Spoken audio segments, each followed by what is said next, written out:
नमस्कार। आप देख रहे हैं सत्यमति जयते। मैं हूं रंजन चौधरी।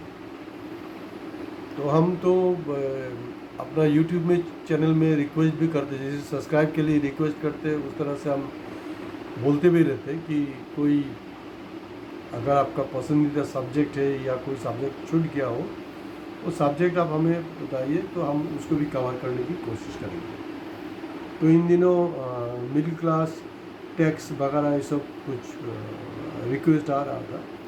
तो जो भी हो, मिडिल क्लास मतलब हमारा जो हिंदुस्तान है, हिंदुस्तान का करीब 31%। मिडिल क्लास मतलब मेरे कहने की मतलब यही है कि middle class, upper middle class और इंक्लूडिंग लोअर मिडिल क्लास में भी ये है, लेकिन टोटल जो पॉपुलेशन है उसका करीब करीब 30-31% हिस्सा मिडिल क्लास का है। 80 करोड़ जो जनता है, शायद वो अभी 90 करोड़ हो चुका है, पता नहीं। वो तो भीख के मोहताज है, तो भीख लेने के लिए तैयार है। सरकार भी भीख देने के लिए तैयार है, सिर्फ उनको वोट चाहिए। अब ऐसा है कि जो जहाँ तक मेरे बचपन याद आ रहा है ना, जो एक मिडिल क्लास लोग होते हैं, मतलब एक जेंटलमैन है और वो कुछ अच्छे अच्छे बात करते थे, वो हम लोग सुनते थे। मिडिल क्लास जो है मतलब मिडिल क्लास का प्रति एक अलग सा एक रेस्पेक्ट था। मिडिल क्लास देश आज़ादी का साथ साथ मिडिल क्लास क्रिएट नहीं हुआ। देश आज़ादी के बाद नेहरू के समय से जब इंडस्ट्रियलाइजेशन हुआ, उस समय मंदिर नहीं, उस समय उनका जो नारा था कि इंडस्ट्री जो शिल्प है वो ज़्यादा ज़रूरी है, मंदिर से भी शिल्प ज़्यादा ज़रूरी है। उसके लिए तो उनको एंटी मुस्लिम बनाया जाता है। आज का दिन में भी वही चक्कर है। इंडस्ट्री बढ़ा और इंदिरा जी गांधी की समय में आपको याद होगा काफ़ी सारा जो इंडस्ट्री है, खास करके जो बैंकिंग सेक्टर है, इंश्योरेंस है, उसको नेशनलाइज किया गया, उसको राष्ट्रीयकरण किया गया है। और उसी से ही सही माने में मिडिल क्लास का ग्रो हुआ इंडिया में। इंडिया आज़ादी के साथ ही 47 में ही फटाफट वो मिडिल क्लास तैयार नहीं था। मिडिल क्लास तब जा कर के तैयार हुआ, क्योंकि जब सोसाइटी का कुछ अच्छा सोर्स मतलब इनकम जब होने लगा है एक सेक्शन के पीपल को, खास करके जो सरकारी क्षेत्र है, OLPSU हो, बैंक हो, इंश्योरेंस हो, अलग अलग क्षेत्र में जो इंडस्ट्री में जो सरकारी क्षेत्र जो है, उनका जो तनख्वाह है, उनका तनख्वाह के साथ में आज एक आम जो जनता है उसका जो कमाई है उसका साथ में ज़मीन आसमान का फ़र्क है। जो मैं शुरू में बोल रहा था कि मिडिल क्लास से सुनने लायक समझने लायक कुछ बात था। और ये मिडिल क्लास लोग क्या किया, इन लोगों ने उनका, क्योंकि उनका फाइनेंशियल पोजीशन अच्छा था, उन दिनों वामपंथी संगठन भी तगड़ा था, जिसके वजह से उनका पेंशन बोलिए, PF बोलिए, ग्रेचुइटी बोलिए, एक के बाद एक सोशल जो सिक्योरिटी है वो बनता गया। और वो एक प्रोटेक्टेड जॉब था। उसके लिए एक शादी के में अगर ऐसा है कि जो लड़की वाले वो हर टाइम में ढूंढते थे कि एक अगर चपरासी को भी सरकारी चपरासी मिल जाए तब भी ठीक है, क्योंकि मेरा बेटी तो सुरक्षित रहेगा ना। क्योंकि सरकारी खंड का जो नौकरी है उसका हर समय उसके ऊपर में लोगों का, हमारा समाज का एक आकर्षण रहा। लेकिन खास करके लास्ट 30 साल में हम देख रहे हैं जो मिडिल क्लास है, वही मिडिल क्लास के जो घर के बच्चे हैं उनको अच्छे पढ़ने की सुविधा होता है, मेडिकल हो, इंजीनियरिंग हो या दूसरा क्षेत्र में बाहर जा कर के पढ़ रहे हैं। और जो आम आदमी है वो तो अपना शहर में ही उसको एजुकेशन जो खर्चा है उसको अफोर्ड करना मुश्किल हो जाता है। और समय समय पर वही जो बच्चे हैं, वही जब ये लोग बड़े बड़े पोस्ट में चले गए, धीरे धीरे धीरे काफ़ी लोग NRI हो गए। और वो जो NRI है ना, वो NRI लोग जो है वही NRI लोग ज़्यादा गोदी मीडिया का काम कर रहा है। 2014 का पहले क्या हिंदुस्तान का प्राइम मिनिस्टर बाहर मुल्क में नहीं जाते थे क्या? तब क्या इस तरह से इवेंट मैनेजमेंट होता रहा? नहीं होता रहा। वहाँ में NRI लोग आकर के जो इंडियन एम्बेसी होता है वहाँ में मिलते थे, छोटा मोटा हल्का फुल्का एक पार्टी सा होता रहा। लेकिन अभी जिस तरह से एक इवेंट होता है 2014 से, वो पहले था नहीं, आप थोड़ा देखिएगा, उस तरह का एक व्यवस्था नहीं था। और आजकल तो एक हॉल में अरेंजमेंट किया जाता है। हमारा नेहरू जी बोलिए, इंदिरा गांधी बोलिए, जो भी गए, रूस में गए, वो लोग जस्ट रोड शो टाइप करके जाते थे। कोई बड़ा हॉल में बैठ के एकदम अलग से कैमरा वैमरा फिट करके कोई मीटिंग नहीं। उस टाइप का एक रिसेप्शन होता था वहाँ का। उस देश के लोग जो है, बाहर के मुल्क के, खास करके रूस के जो लोग हैं, वो लोग वहाँ में अगर कुछ हिंदुस्तानी है वो भी जस्ट उनको वेलकम करते थे, उतना ही था। लेकिन आजकल जो बड़ा बड़ा हॉल लेकर के इवेंट होता है, वो इवेंट नहीं होता है। वो NRI बना।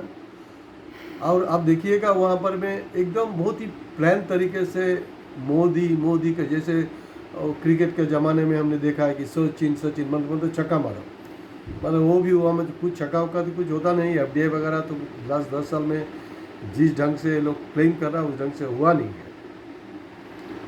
अभी सबसे विडंबना है, मिडिल क्लास खास करके जो रिटायर्ड है, जो बैंक में काम करते हैं, इंश्योरेंस में काम करते हैं ना, वो लोग, ये जो गोदी मीडिया वाला जो काम है, वो लोगों का काम सिर्फ वही है। माने मतलब नेहरू के खिलाफ जहर उगालना, हिंदू खतरे में, वही जो, क्योंकि वो जो है देखिए, वो उनका अच्छा अमाउंट, मतलब उनको पेंशन मिलता है, मेडिकल उनका सुविधा है, बाकी सब की सब उनके पास में अरेंजमेंट है, सेफ जोन में है, एकदम फाइनेंशियली सेफ है, सेफ होकर के वो कर रहे हैं। लेकिन हमारा बचपन में हमने जो देखा है कि जो मिडिल क्लास होते हैं, वो उनका सोसाइटी के प्रति उनका कुछ कंट्रीब्यूशन होता था। और आज का दिन में तो हमारे जैसे लोग या हमारे जैसे यूट्यूब चैनल को एंटी सोशल, एंटी हिंदू कहा जा रहा है। लेकिन एंटी इंडियन, भारत विरोधी अगर कोई शख्स है, तो एक मेजर सेक्शन है मिडिल क्लास में, जो दिन भर वही चीज़ उगल रहा है, वो बहुत भयंकर है। मेरे एक दोस्त, वो बैंक में काम करते हैं, उनका डेली सुबह का काम था जस्ट व्हाट्सएप यूनिवर्सिटी से कुछ भी भेजता है हमको कि हिंदू खतरे में है, फलना है, नेहरू फलना है, नेहरू मुसलमान है। जबकि नेहरू जी का जो बैकग्राउंड है वो कश्मीरी पंडित है, वो लोग कश्मीरी पंडित है, उनका बैकग्राउंड वही है। लेकिन मैंने उनको एक बार एक वर्ड, एक सेंटेंस उनको भेजा कि नहीं, जो बैंक है, हालांकि मैं बैंक प्राइवेटाइजेशन के खिलाफ में मैं कई सारा आर्टिकल में लिखा है, उसको काफ़ी अप्रिशिएट भी किया गया है, लोगों ने अप्रिशिएट किया है। बहुत लोग पूछा है कि आप बैंक में काम करते हो, नहीं, हम बैंक में काम नहीं करते हैं। तो अब इतना डिटेल्स में कैसे लिखते हो? मैं इसलिए लिख पाता हूँ क्योंकि मैं इसको स्टडी करता हूँ और बैंक को लेकर के मैं कंसर्न हूँ। अगर कल बैंक डूब जाता है तो हमारा हिंदुस्तान के जो आम जनता है वो डूब जाएगी, क्योंकि आज का दिन में भी हिंदुस्तान के लोग जो है वो बैंक के ऊपर निर्भर है, बैंक को विश्वास करता है। और ये नेशनलाइजेशन की वजह से 2008 में जो अमेरिका में जो इकोनॉमिक शटडाउन हुआ था, वो हिंदुस्तान से बच गया था 2008 में, क्योंकि काफ़ी हद तक हमारा नेशनलाइज था बैंक, उसके लिए बच गया था और कुछ बात नहीं है। उसमें बैंक नेशनलाइजेशन और या बैंकिंग इंडस्ट्री का जो यूनियन है, उसमें हर समय वामपंथी का प्रभाव रहा, अभी भी है। AIB, all India bank employees association, उसका काफ़ी कंट्रीब्यूशन है, उनका काफ़ी, मतलब आज के दिन में भी योगदान है। वो अगर AIB जैसे संगठन नहीं होता रहा, AIB जैसे संगठन नहीं होता रहा, तो इतने दिन में टोटल का टोटल जो बैंक है वो प्राइवेट क्षेत्र में चला जाता है।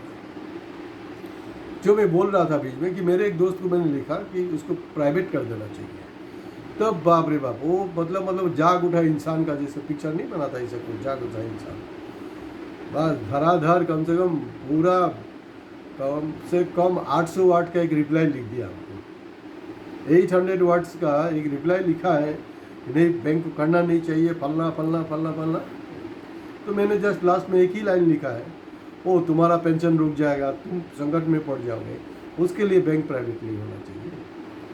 और तुम वामपंथी संगठन AIB का बलबूते पर तुम सुरक्षित जन में हो, अभी बैंकिंग सेक्टर में काम कर रहे हो, भी जो रिटायर्ड हो वो भी, जब वो अपना पेट में जो लात मारने वाला सवाल आता है उसमें, तब मतलब यू टर्न हो गया। तब मतलब फिर भी मोदी का अगेंस्ट में नहीं बोल रहे नहीं कैसे करेगा सरकार, फला फला ये सब बकवास मतलब कुछ किया, तो वो तो ठीक नहीं है। अभी मिडिल क्लास को एक ही मेरा रिक्वेस्ट है, वो उनको भी सोसाइटी में कंट्रीब्यूट करना है। आपको याद होगा जीएसटी के बारे में राहुल गांधी ने क्या कहा था, गब्बर सिंह टैक्स, उसका मजाक बनाया गया था। अभी हाल ही में वो जो गब्बर सिंह टैक्स जो है उसका अभी हाल ही में याद आया, इस बार मोदी जी ने क्या बोला, बालक बुद्धि।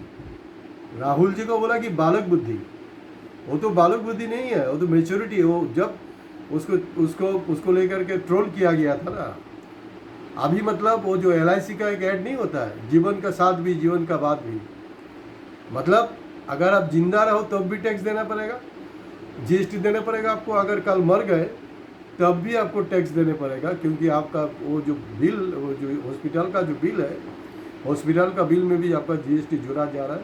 आप जो इंश्योरेंस प्रीमियम दोगे, आप रिटायर्ड हो गए कोई बात नहीं है, लेकिन उसमें भी टैक्स जोड़ा जाएगा, हर जगह में GST। मतलब आप आज से काफ़ी साल पहले जब शुरू में GST आया तब तो उसको जो राहुल गांधी ने कहा था कि गब्बर सिंह टैक्स, सही में गब्बर सिंह टैक्स है, इसको कम से कम समझिए। जो एक मेजर सेक्शन जो एक काम है, जो ट्रोल करने का काम कर रहा है, वो करिए, नहीं तो चुपचाप बैठा रहिए। अभी आप लोग सीनियर सिटीजन हैं, घर में आराम से बैठिए और पूजा पाठ कीजिए, कोई दिक्कत नहीं है। लेकिन इस तरह से हमारे जो यंग जनरेशन है जिसके पास नौकरी नहीं है, उसके लेकर के कुछ सोचिए, उसके लिए कुछ करिए। आज यहीं पर समाप्त करता हूँ, और आपका दूसरा भी कोई सब्जेक्ट अच्छा लगे तो आप हमें ज़रूर लिखिए, और हमारे इस चैनल को ज़रूर सब्सक्राइब करिएगा। नमस्कार।